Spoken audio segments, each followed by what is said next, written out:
네, 여러분 만나 뵙게 돼서 반갑습니다. 반갑습니다. 네, 주님을 사랑하는 마음으로 예배 자리에 나오신 예배자들을 사랑하고 축복합니다. 사실은 제가 이 어번교회를, 이 교회 건물은 처음 와서 저쪽 사무실 건물은 예전에 온 적이 있는데 설교를 하기 전부터 제가 마음이 좀 불편한 거예요. 왜냐면 분명히 기도 중에 목사님이 여기 서 계셨고 또 기도 중에 기도자가 나오셨고 했는데 어떻게 여길 나오는지를 제가 모르겠는 거예요. 다 막혀 있는데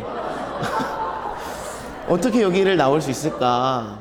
그래서 저는 이병수 목사님이 여기를 자주 왔다 갔다 하시니까 그냥 가볍게 넘으시나 보다 그렇게 생각을 했는데 나중에 보니까 입구가 있더라고요. 그래서 감사한 마음으로 이 자리에 섰습니다. 저는 1시간 거리에 있는 조지아주의 컬럼버스라는 도시에서 왔고요. 이곳 어번교회처럼 컬럼버스에 사시는 한인분들이 모여 계신 한인교회를 섬기고 있습니다. 한인교회에서 부목사로 사역하고 있는 권용주 목사라고 합니다. 네, 창립 기념 주일 예배, 이 영광스러운 자리에 또 이 아름다운 성전에 저를 초대해 주시고 또 특별히 강단에 자리를 내어주신 이병수 담임 목사님과 또 저를 환영해 주시고 기쁨으로 맞아주신 모든 성도님들께 감사의 말씀을 드립니다. 이 강단에 선다는 건 참 긴장되고 떨리는 일입니다. 혹시 여기 쓰셔서 말씀 전해보신 분 계신가요? 네, 이게 아무나 할 수 있는 마음으로는 되는 일이 아닙니다. 그래서 여러분들이 제가 이렇게 긴장하고 있는데 앞에 계신 분들이 표정도 막 무표정이고 잘 웃지도 않고 반응도 잘 안 해주시면 제가 전할 때 긴장해서 실수할지도 모릅니다. 그러니까 여러분들이 말씀 들으시면서 반응으로, 표정으로도 반응해 주시고 또 동의가 되시면 고개도 끄덕해 주시고 또 아멘으로 화답하시면서 함께 말씀의 은혜를 나누는 시간이 됐으면 좋겠습니다. 제가 목사님께 연락을 받고 어떤 말씀을 전하면 좋을까 계속 기도하면서 하나님께 지혜를 구했습니다. 하나님, 어떤 말씀을 전해야 할까요? 너무 부담스러운 거예요, 이 자리가. 사실 제가 목사 안수를 받고 이 가운과 스토를 걸치고 하는 설교가 처음이에요. 그리고 외부 교회에 제가 사역하는 교회가 아니라 외부 교회에 나와서 설교하는 자리도 처음이에요. 그러니까 너무 긴장이 되고 너무 떨리는데 하나님, 내가 어떤 말씀을 전해야 할까요? 기도하는 중에 하나님이 그럼 너는 어번교회 가서 이런 본문으로 이러한 말씀을 처음부터 끝까지 전해라 주시면 너무 좋겠지만 그렇게 알려주지 않으시더라고요. 제가 기도하던 중에 한 단어를 생각나게 하셨는데 그 단어가 그루터기였습니다. 그래서 그루터기라는 그 단어를 붙들고 기도하던 중에 오늘 우리가 함께 읽은 본문 말씀을 허락해 주셔서 이 말씀을 가지고 묵상하면서 말씀을 준비했습니다. 그래서 오늘은 이사야 6장 13절 말씀을 통해 거룩한 씨라는 제목의 말씀을 함께 나눕니다. 먼저 본문을 좀 살펴보면 이사야 6장은 이사야가 하나님께 소명을 받는 장면이 기록되어 있습니다. 오늘 우리는 13절 말씀만 읽었지만 1절부터 그 전까지의 말씀을 쭉 살펴보면 하나님이 이사야에게 소명을 주시는 장면이 기록되어 있습니다. 그런데 하나님께서 이사야에게 맡기신 메시지는 우리의 예상을 벗어나는 말씀이었습니다. 보통 선지자나 예언자라고 하면 그 메시지는 회개하고 하나님께 돌아와라. 너희들 지금 죄악의 길을 멈추고 하나님을 경외하는 삶을 살아라. 이러한 말씀을 주시기 마련인데 하나님은 이사야에게 정반대의 말씀을 주십니다. 제가 9절부터 12절까지의 말씀을 읽어드릴 텐데요. 여러분, 하나님이 이사야에게 어떤 말씀을 주셨는지 잘 한번 들어보세요. 여호와께서 이르시되 가서 이 백성에게 이르기를 너희가 듣기는 들어도 깨닫지 못할 것이요 보기는 보아도 알지 못하리라 하여 이 백성의 마음을 둔하게 하며 그들의 귀가 막히고 그들의 눈이 감기게 하라. 염려하건대 그들이 눈으로 보고 귀로 듣고 마음으로 깨닫고 다시 돌아와 고침을 받을까 하노라 하시기로 내가 이르되 주여 어느 때까지이니까 하였더니 주께서 대답하시되 성읍들은 황폐하여 주민이 없으며 가옥들에는 사람이 없고 이 토지는 황폐하게 되며 여호와께서 사람들을 멀리 옮기셔서 이 땅 가운데에 황폐한 곳이 많을 때까지니라. 이렇게 기록되어 있습니다.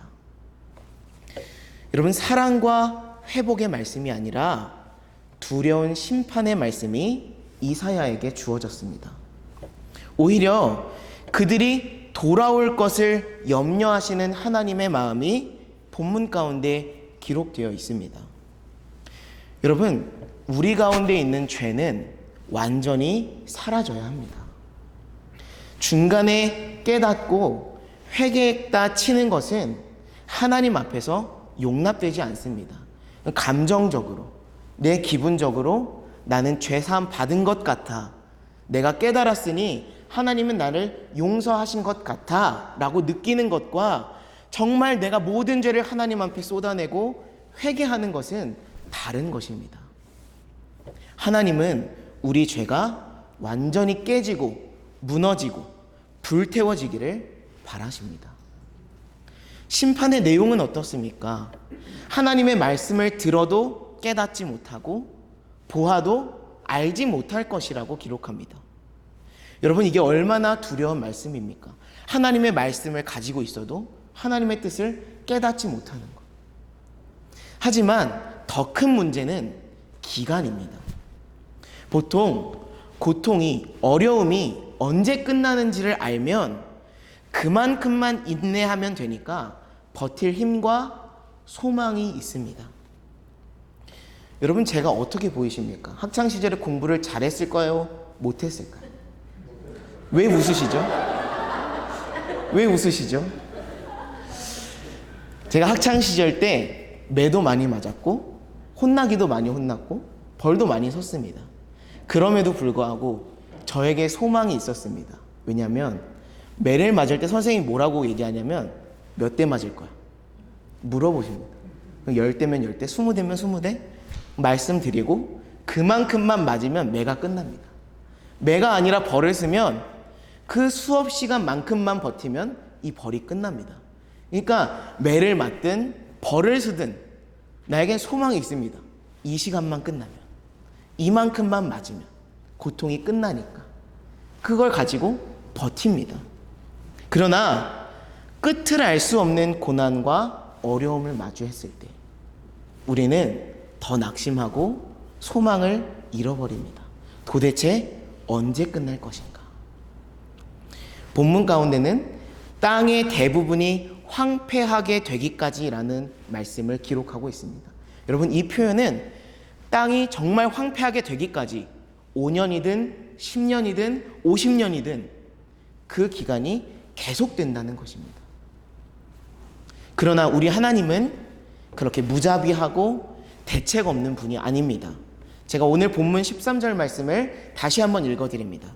그 중에 10분의 1이 아직 남아있을지라도 이것도 황폐하게 될 것이나 밤나무와 상수리나무가 배임을 당하여도 그 그루터기는 남아있는 것 같이 거룩한 씨가 이 땅에 그루터기니라 하시니라. 아멘. 하나님은 부패한 이 땅과 사람들을 향한 심판의 말씀을 이사야의 입술을 통해 전하십니다. 그러나 그것이 전부가 아니었습니다. 심판의 때에도 하나님의 구원 계획은 여전히 유효했고 여전히 진행되고 있었습니다. 하나님은 황폐한 땅에 남겨진 그루터기와 같이 거룩한 씨를 그 땅에 남겨두신다는 약속의 말씀을 주십니다. 이 시간 이 말씀으로 여러분을 축복합니다. 정말 그런 일이 있으면 안 되겠지만 만에 하나 이 어번 땅이 변질되어서 죄악으로 가득하고 부패하게 되는 일이 있다 하더라도 여러분은, 여기 계신 여러분은, 또한 영상으로 예배드리는 여러분은 하나님이 이 땅을 위해 남겨두신 거룩한 씨로 살아가시기를 축복합니다. 이 땅을 품고 기도하며 하나님의 다음 세대를 일으킬 거룩한 씨가 되어 살아가시기를 축복합니다. 저를 따라서 옆 사람과 함께 인사하면 좋겠습니다. 당신은 다시 한번요. 당신은 하나님이 남겨두신 거룩한 씨입니다. 아멘. 여러분은 하나님이 남겨두신 거룩한 씨입니다. 여러분, 씨가 얼마나 무한한 가능성을 가지고 있습니까? 씨는 조건과 상황만 허락되면, 좋은 기후와 좋은 날씨, 물을 충분히 공급받고 태양을 충분히 받으면 얼마든지 많은 열매를 맺을 수 있습니다. 씨 하나에서요. 여기 계신 여러분을 통해 얼마나 많은 복음의 열매가 맺히게 될지 그 누구도 알 수 없습니다. 하나님께서 여러분의 삶과 인격을 그렇게 빚어가실 것입니다. 신실하게 일하실 것입니다. 그런데 문제는 하나님께서 우리에게 신실하신 만큼 우리 삶에 크게 관심을 갖고 신실하게 역사하는 또 다른 존재가 있다는 것이 문제입니다. 누구일까요? 사탄입니다. 우리가 하나님 뜻대로 사는 것을 가장 싫어하는 존재, 이 땅에 하나님의 나라와 통치가 임하는 것을 가장 반대하는 존재가 사탄입니다. 그래서 우리가 하나님과 상관없이 그냥 내 마음대로 살 때는 안 건드립니다. 왜 그럴까요? 내 마음대로 사니까 알아서 가서 죄짓고 알아서 가서 하나님의 뜻 무시하고 살기 때문에 굳이 사탄이 우리를 건드릴 필요가 없습니다. 하지만 우리가 이제 마음 잡고 말씀대로 살려고 결단하고 새벽 기도도 하고 성경도 읽고 교회에서 봉사도 하고 그렇게 결단하고 실행에 옮기기 시작하면 그때부터 엄청난 공격들이 시작됩니다. 잘 되던 사업이 흔들릴 수도 있고 자녀가 문제를 일으킬 수도 있고 관계의 문제, 중독의 문제, 재정의 문제, 이런 것들이 어디서 어떻게 발생할지 아무도 모릅니다. 여러분, 사탄이 왜 이렇게 우리를 공격할까요? 이유는 하나입니다. 여러분을 하나님과 멀어지게 하려는 것입니다. 상황만 놓고 보면 마치 내가 하나님 뜻대로 살려고 하니까 문제가 일어나는 것처럼 보입니다. 내가 교회 다니고 말씀대로 살려고 하고 기도 생활하고 말씀 생활하고 봉사하고 헌신하려고 하니까 문제가 벌어지잖아요. 그러면 상황만 놓고 내가 교회에 가까이 갔더니 하나님 말씀대로 살려고 했더니 문제가 벌어지네. 그래서 이 문제 때문에 하나님과 멀어지고 다시 교회와 멀어지고 내 마음대로 내 뜻대로 살아가는 사람들이 너무나도 많이 있습니다. 여러분, 그리스도인은 언제나 주님과 동행하는 사람입니다. 주님 없이 살다가 문제가 있을 때만 주님 찾는 것도 안 되고 평안할 때 모든 것이 주님의 은혜라고 고백하다가 어려울 때는 주님을 떠나버리는 것도 안 됩니다. 우리 삶이 평안하고 기쁠 때도 주님과 함께 해야 하고 어려운 문제를 마주했을 때도 주님과 함께 해야 합니다. 모든 일에 주님과 함께 하는 것이 참된 신앙인의 삶, 참된 그리스도인의 삶입니다. 저희 교회 권사님의 이야기를 해드리려고 하는데요.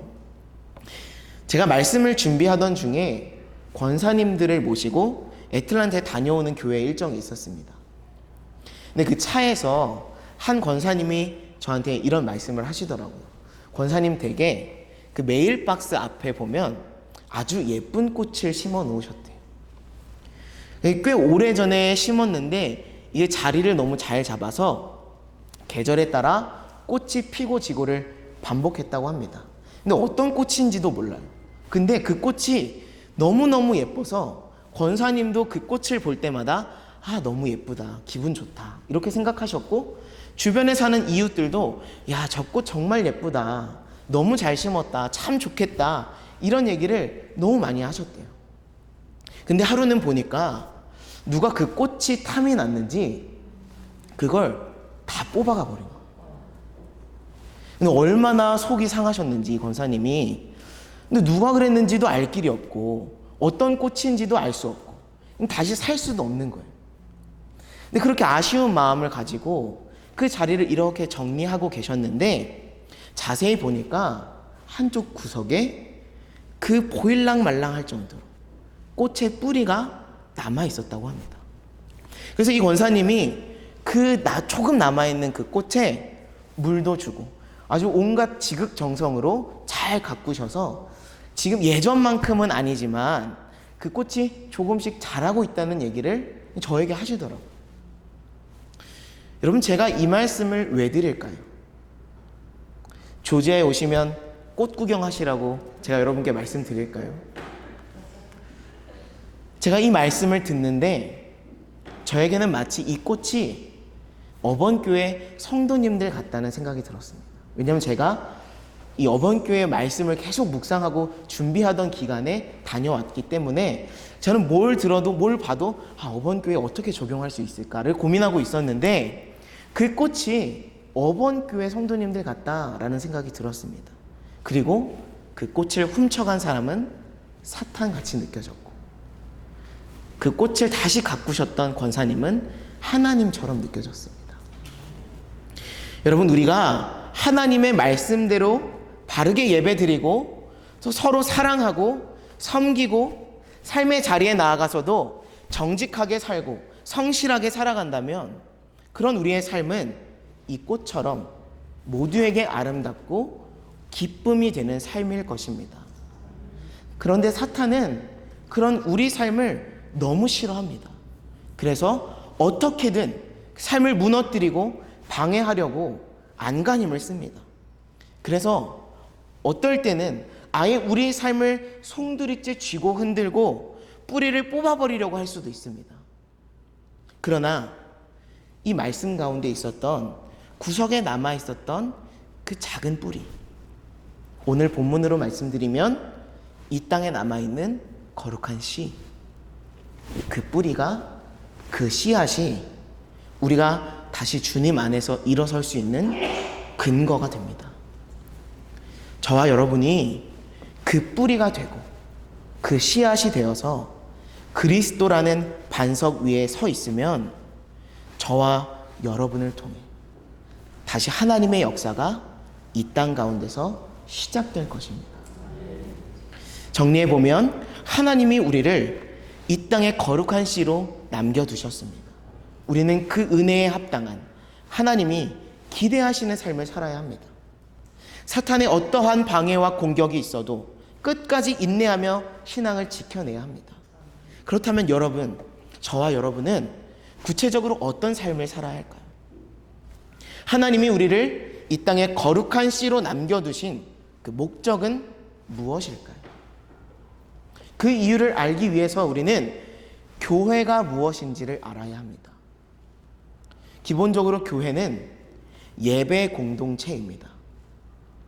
교회가 아무리 구제하고 봉사하고 사회사업에 사회운동에 열심히 참여해도 하나님을 향한 예배가 우리 가운데 없다면 교회라고 볼 수 없습니다. 구제하고 봉사하고 사회운동하는 일은 일반 시민단체도 다 하는 일입니다. 그들과 교회가 다른 것은 예배입니다. 예배라는 것은 예를 갖춰서 절하다라는 뜻을 갖고 있습니다. 하나님의 하나님 되심을 인정하고 높여드리는 것이 예배입니다. 하나님의 성품을 찬양하고 하나님이 행하신 일을 찬양하는 것이 예배입니다. 하나님의 성품이 무엇입니까?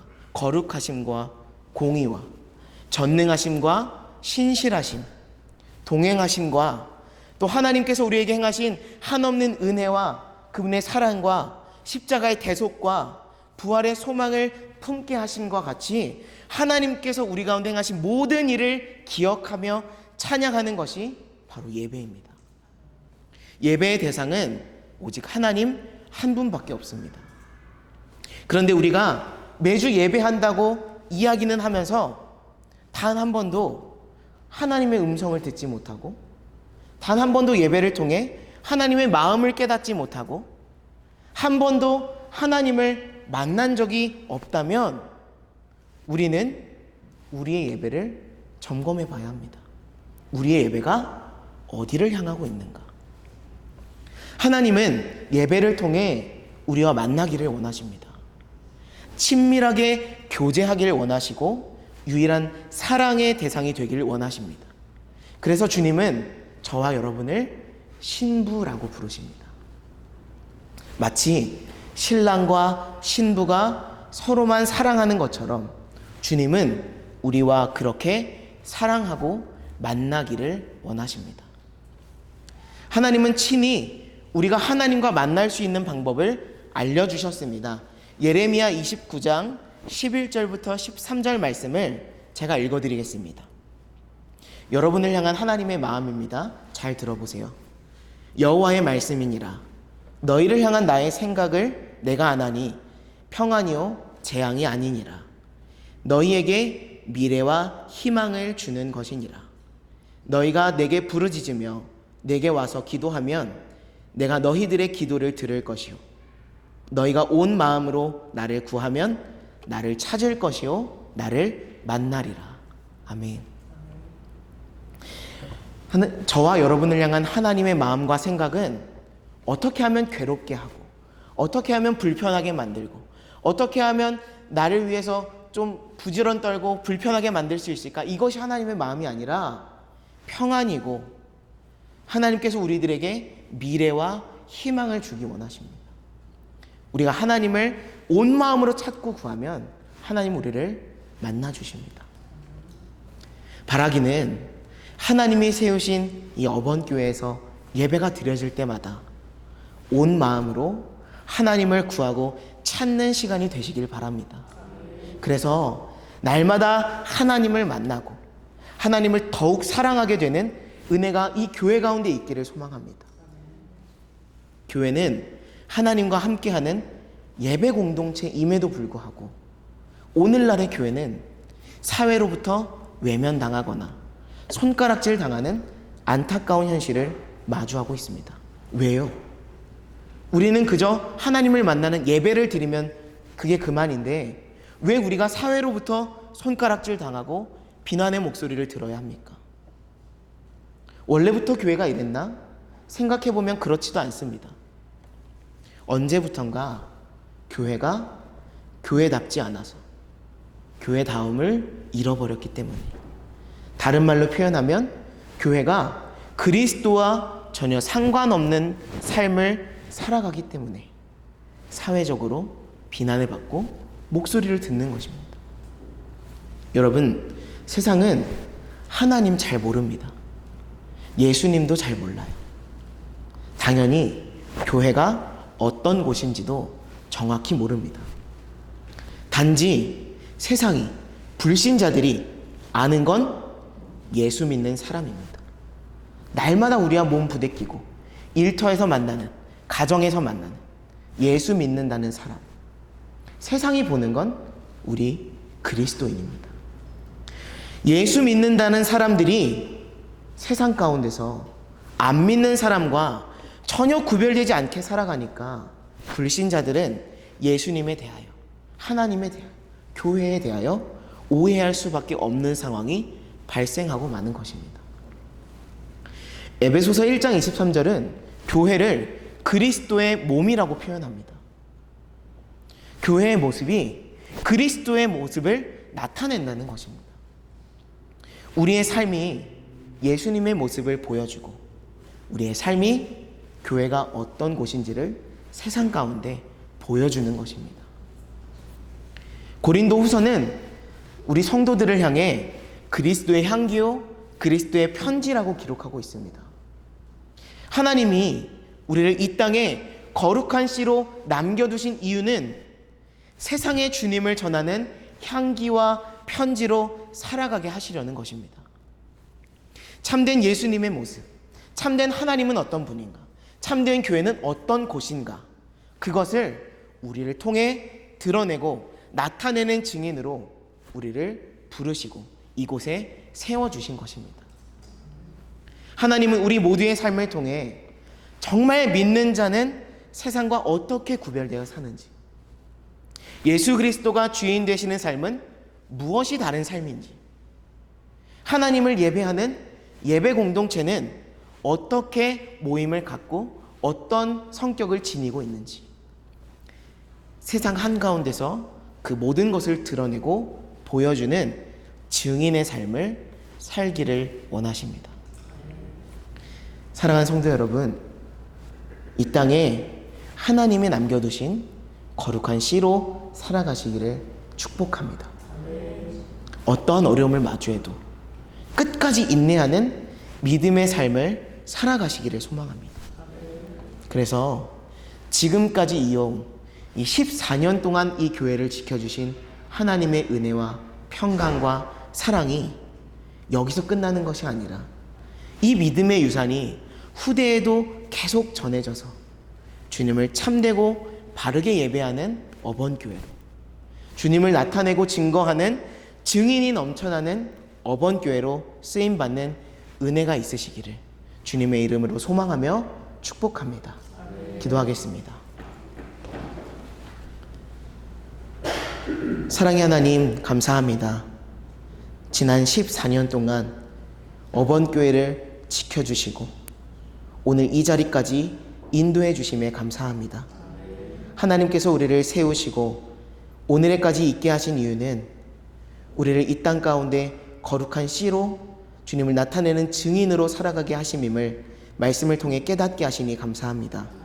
더 이상 내 뜻대로 하나님과 상관없는 삶을 살았던 우리의 과거를 멈추게 하시고 무엇이 하나님께서 원하시는 삶인지, 무엇이 하나님을 예배하는 삶이고 무엇이 주님을 드러내는 증인의 삶인지를 분명하게 깨달아 날마다 주님을 예배하며 주님을 드러내는 증인의 삶을 살아갈 수 있도록 주님 우리 삶 가운데 동행하여 주시고 인도하여 주옵소서.